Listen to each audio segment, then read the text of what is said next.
दादी जान, मैं आपसे बात कर रहा हूं दादी जान। क्या मुझे जवाब देना पसंद करेंगी? अब क्या हुआ है? देख लेते हैं क्या हो रहा है। भाई क्या हुआ है? एलिफ तुम अपने कमरे में जाओ। ये कोई गुस्सा करने वाली बात नहीं है दादी जान। मुझे क्यों नोट्स के बारे में नहीं पता। हमें कौन और किस मकसद के लिए नोट्स भेज रहा है दादी जान? कौन से नोट्स? अब ये क्या है? क्योंकि वो सिर्फ एक नोट नहीं बल्कि एक धमकी है। कोई खुद को बहुत बड़ा समझकर असलान बे खानदान को धमकी दे रहा है। वैसे जानती तो मैं भी हूँ कि कौन है, मगर बता नहीं सकती। बस एक बार सबूत मिल जाए तुम्हारे सामने ला खड़ा करूंगी। हमें भी कोई बताएगा कौन से नोट्स की बात हो रही है? क्या किसी ने धमकी दी है हम लोगों को? हाँ, धमकी दे रहा है कोई। दुश्मन को इतना भी कमजोर नहीं समझना चाहिए। आप वो सब कुछ मुझ पर छोड़ दें दादी जान। मुझे बताएं है कौन वो शख्स? तुम सब जानते तो हो, फिर भी मुझसे पूछ रहे हो कि दुश्मन कौन है? मैं हकीकत जानना चाहता हूं दादी जान, ये नहीं कि आप क्या समझती हैं। हकीकत तो तुम भी जानते हो, लेकिन उससे कबूल नहीं करना चाहते।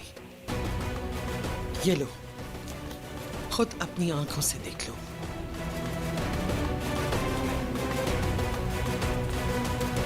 मैं इसके बारे में पहले से जानता हूं।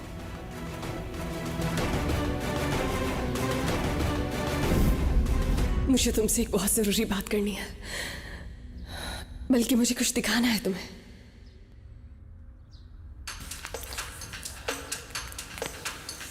ये क्या है?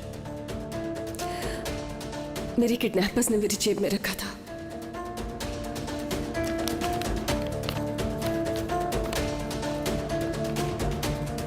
जो खेल तुमने खेला है और जिन जिन लोगों की जिंदगी बर्बाद हुई, उन सब का बदला लेने का वक्त आ चुका है अजीज असलान पे।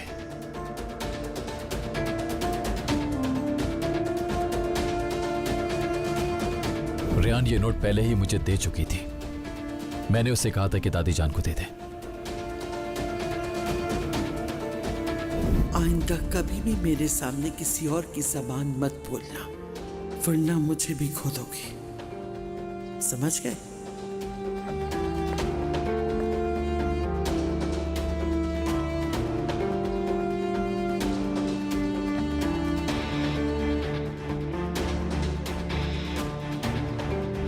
ठीक है दादी जान, जैसे आप कहें।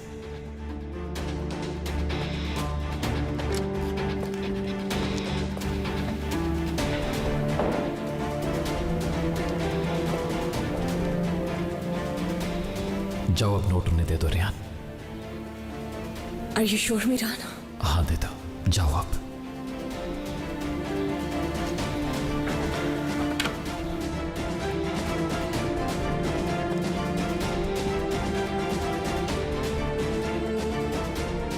तुम यहाँ क्यों आई हो? ऐसे क्या देख रही हो? क्या कोई हिसाब देना है मुझे? जब गाड़ी चोरी हुई तो मैंने आपसे एक ही सवाल पूछा था कि क्या हमारा कोई और दुश्मन भी है जिसे मैं नहीं जानता दादी जान? आपने खिजर शाहदोलो का नाम लिया। क्यों? नोट पढ़ने के बावजूद भी आपने दादी जान खिजर शाहदोलो का नाम क्यों लिया? क्योंकि शाहदोलो खानदान के अलावा हमारा और कोई दुश्मन नहीं है। ये सच नहीं है। तुम्हें किसने अगवा किया तुम्हें नहीं मालूम, और अगवा करके कहाँ ले गए ये भी नहीं जानती। बस एक नोट लिए फिर रही हो, सबका दिमाग खराब किया हुआ है। दादी जान, मुझे आप पर यकीन नहीं है दादी जान। आजाद मुझसे कुछ ही देर बाद वहां पर पहुंच गया था। ये कैसे मुमकिन है कि सब कुछ इतनी जल्दी प्लान हो गया दादी जान? हो सकता है पहले ही से सब कुछ प्लान। तुमने बगैर सोचे समझे उन्हें एक मौका दे दिया। उसके बाद वो फरार ना हो सके क्योंकि रास्ते बंद थे, और उसके बाद उन्होंने सारा मामला उठाकर किसी और पर डाल दिया। ये लड़की यहाँ सिर्फ आजाद को बचाने की खातिर आई है। अगर आप ये बात उस वक्त जानती थी तो आपने मुझे रोका क्यों नहीं शादी करने से? मैंने सोचा कि मेरी नजरों के सामने रहोगे बस तो। दादी जान, मजीद कुछ मत कहिएगा। रियान यहाँ सिर्फ मेरे प्यार के लिए आई है। इसके अलावा मुझे आपके किसी बात पर कोई यकीन नहीं, और ना ही कभी आपके किसी बात पर यकीन होगा। क्यों अंधे बन रहे हो मीरान? तुम्हारी दादी ठीक कह रही हैं, बिल्कुल। ये हमारी दुश्मन है।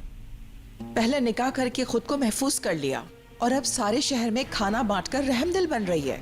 तुम्हें क्यों नजर नहीं आ रहा कि आपकी बेगम साहिबा हम लोगों से एक एक चीज का बदला ले रही है? ये लड़की यहाँ इंतकाम लेने के लिए आई है। आप इस मामले से दूर रहें आंटी। पहले तो आपको मैं एक बात बता दूं, मेरी बदनामी कभी नहीं हुई, क्योंकि बदनामी उसकी होती है जिसने गुनाह किया होता है। जबकि मैंने ऐसा कुछ भी नहीं किया और मुझे सबके सामने सच्चा बनने की जरूरत नहीं, क्योंकि मैंने कभी किसी से झूठ बोला ही नहीं। तो तुम्हें मुझ पर यकीन नहीं, तो फिर मैं तुम्हें साबित करके दिखाऊंगी।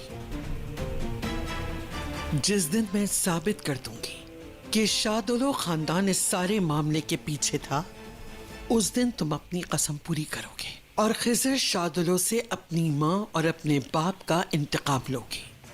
और मैं बहुत जल्द उस शख्स का पता लगा लूंगा जिसने हमें ये भेजा है। आप बेफिक्र रहें, और उसके बाद आप इन मामलों में दखल देने से दूर रहेंगी और ना ही मासूम लोगों से इंतकाम लेने की बात करेंगी आप। बहुत जल्द मैं सब कुछ क्लियर कर दूंगा। चलो फिर देखते हैं कौन सच्चा है और कौन झूठा।